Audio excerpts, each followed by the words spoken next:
অনেক ভাই জানতে চেয়েছেন হজরত কুমিল্লা মুরাদনগরে একজন সংখ্যালঘু নারীকে বিবস্ত্র করে তার ভিডিও সামাজিক যোগাযোগ মাধ্যমে ছেড়ে দেওয়া হয়েছে। এ ব্যাপারে আপনার অভিমত জানতে চাই।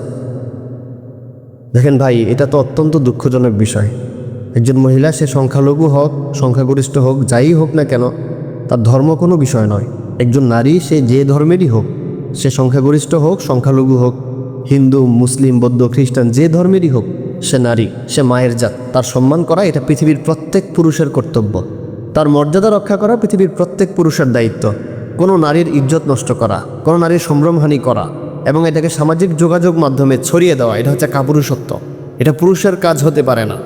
আপনি লিখেছেন মুরাদনগরের ঘটনা, এই বিষয়টা নিয়ে নানান দিক থেকে নানান কথা আসছে। কেউ বলছেন ওই ছেলের সাথে নারীর অবৈধ সম্পর্ক ছিল, যাই হোক না কেন, কিন্তু একজন নারীকে বিবস্ত্র করে তার ছবি সামাজিক যোগাযোগ মাধ্যমে ছড়িয়ে দেওয়া, এটা কেমন মন মানসিকতা? এটা তো সুস্থ মানুষের কাজ হতে পারে না। একজন মানুষ অপরাধ করতেই পারে, তার অপরাধের শাস্তি আছে, তার যেই অপরাধ হবে সেই শাস্তি হবে। কিন্তু একজন নারীকে বিবস্ত্র করে তার ছবি সামাজিক যোগাযোগ মাধ্যমে ছড়িয়ে দিতে হবে, এটা কেমন মন মানসিকতা? এজন্য মুরাদনগরের যে ঘটনা, এটা আমাদের জন্য লজ্জাজনক বিষয়, এটা আমাদের জন্য অপমানজনক বিষয়। এটা মানুষের কাজ হতে পারে না, এটা পুরুষের কাজ হতে পারে না। আরেকটা বিষয় আমাদের ক্লিয়ার মাথায় রাখা দরকার, অপরাধীর কোনো ধর্ম হয় না, অপরাধী কোনো দলের হয় না, তার একটাই পরিচয়, সে অপরাধী। অনেকেই দেখছি তাকে বিএনপির কর্মী বলছেন, আবার কেউ আওয়ামী লীগের কর্মী বলছেন।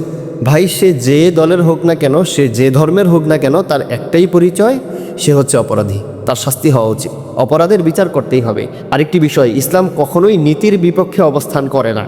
এবার যেই হোক, তার যেই পরিচয় হোক না কেন, ইসলাম তার সঠিক রায় দিয়ে দেয়। হাদিসের মধ্যে এসেছে, আম্মাজান আয়েশা রাদিয়াল্লাহু তাআলা আনহা বলেন যে আন্না কুরাইশান আহাম্মাত হুমুল মারআতুল মাখজুমিয়া।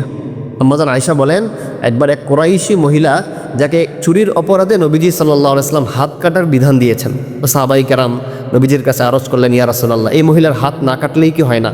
তো আল্লাহ নবী সাল্লাল্লাহু আলাইহি ওয়াসাল্লামের চেহারা লাল হয়ে গিয়েছে। নবীজি বললেন, লাউ সারাকাত ফাতিমাতু বিনতে মুহাম্মদ লাকাতাতু ইয়াদাহা। নবীজি বলেন, এই মহিলাই শুধু নয়, যদি আমার মেয়ে ফাতেমাও চুরি করত, তো আমি মুহাম্মদ তার হাত কাটার বিধান দিয়ে দিতাম। সুতরাং সংখ্যালঘু ট্রাম্প কার্ড না খেলে সে একজন মানুষ, সেই হিসেবে বিচার করা হোক, এবং একজন নারীকে যেন কোনো অবস্থাতেই সম্ভ্রমহানি না করা হয়, একজন নারীর মর্যাদা যেন কোনোভাবেই ক্ষুণ্ণ না হয়, সেই ব্যবস্থাও করা উচিত।